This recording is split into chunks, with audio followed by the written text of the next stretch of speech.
जय हिंद दोस्तों ordinance factories को नहीं मिल रहे यूनिफॉर्म पैरासूट के सप्लाई ऑर्डर, डिफेंस मिनिस्टर को लिखा पत्र। और अब कश्मीर को भूल भारत से दोस्ती करे कंगाल पाकिस्तान, अपने ही देश में घिरे सहबाज। वहीं टॉप अमेरिकी अधिकारी के बयान पर आग बबला हुआ चीन। तो आइए जानते हैं इनके बारे में डिटेल में। दोस्तों, भारतीय सेना के लिए कई तरह के ड्रेस और पैरासूट तैयार करने का ऑर्डर ऑर्डिनेंस फैक्ट्रीज से छीना जा रहा है। आर्मी, एयरफोर्स और नेवी ने अपने जवानों के लिए कॉम्बैट यूनिफॉर्म सहित दूसरे साजो सामान खरीदने का जो टेंडर जारी किया है, उसमें ऐसी शर्तें लगाई गई हैं कि जिससे ऑर्डिनेंस फैक्ट्रीज उस प्रोसेस में भाग न ले सके।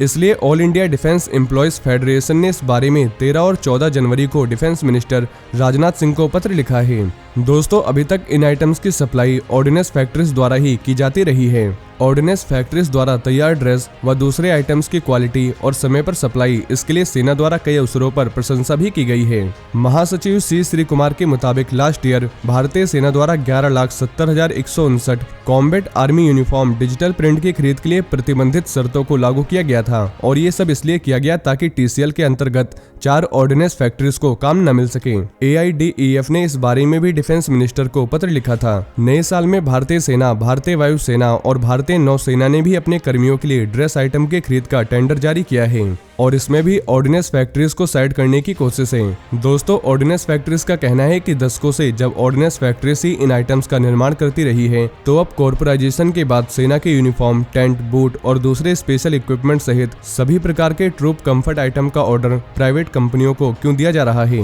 वैसे कॉर्पोराइजेशन के बाद ये भरोसा दिया गया था कि ऑर्डिनेंस फैक्ट्रीज को पूरा कार्यभार मिलेगा, लेकिन ऐसा नहीं हो रहा है।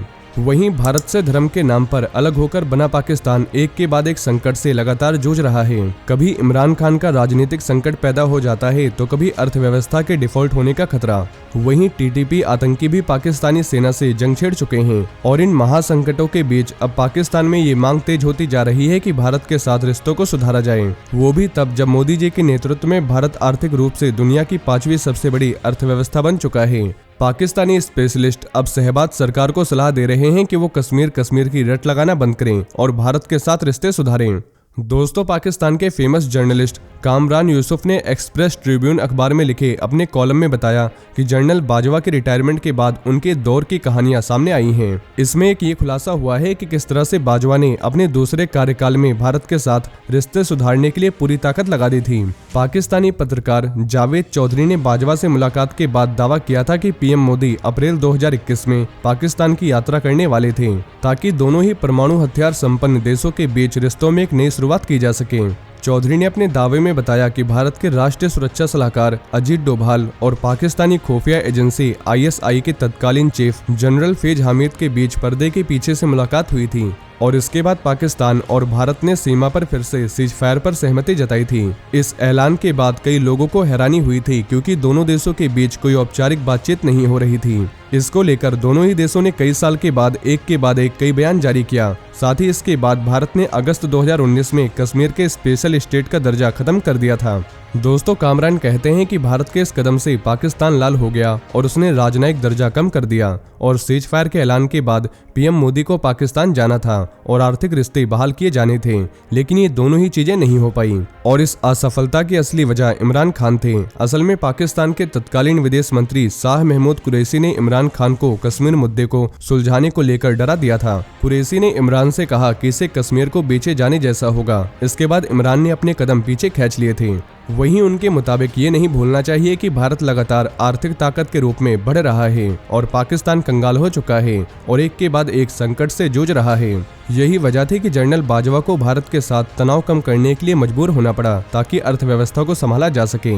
ये सुनने में भले ही अच्छा न लगे, लेकिन पाकिस्तान को कुछ समय के लिए कश्मीर पर बातचीत को बंद करना होगा और सबसे पहले अपने घर को सुधारना होगा। वहीं line of actual control LAC की स्थिति को लेकर चीन ने अमेरिका को जमकर खरी खोटी सुनाई है। भारत से लगी सीमा पर हुए घटनाक्रम को लेकर अमेरिकी ऑफिसर डोनाल्ड डू के आरोपों को खारिज करते हुए चीन ने क्लियर शब्दों में कहा कि ये भारत और चीन के बीच का मसला है, इसमें तीसरे देश की दखल अंदाजी की जरूरत नहीं है और चीन इसका विरोध करता है। दरअसल डोनाल्ड लू ने अपने भारत दौरे के दौरान LAC पर चीन की हरकतों को लेकर उसकी खिंचाई की थी। चीन उनके बयान पर भड़क गया और द्विपक्षीय मामलों में तीसरे देश का दखल करार दिया। चीन ने अमेरिका के टॉप ऑफिसर पर आरोप लगाया कि वो भारत और चीन के बीच के संबंधों को खराब करना चाहते हैं, जबकि सीमा पर हालात स्थिर हैं। और सीमा पर हुए घटनाक्रम को लेकर दोनों पक्ष डिप्लोमेटिक एंड मिलिट्री चैनल्स की मदद से बातचीत कर रहे हैं। तो दोस्तों ये थे आज के कुछ बड़े डिफेंस अपडेट। वहीं अगर आप भारतीय सेना से जुड़ी ऐसी और भी जानकारी जानना चाहते हैं तो आपको हमारे दूसरे चैनल डिफेंस एनालिसिस पे मिल जाएगी, जिसकी लिंक आपको नीचे डिस्क्रिप्शन में मिल जाएगी। और ये इन्फॉर्मेशन अगर आपके लिए यूजफुल रही हो तो वीडियो को ज़्यादा से ज़्यादा शेयर करें और चैनल को सब्सक्राइब करना न भूलें।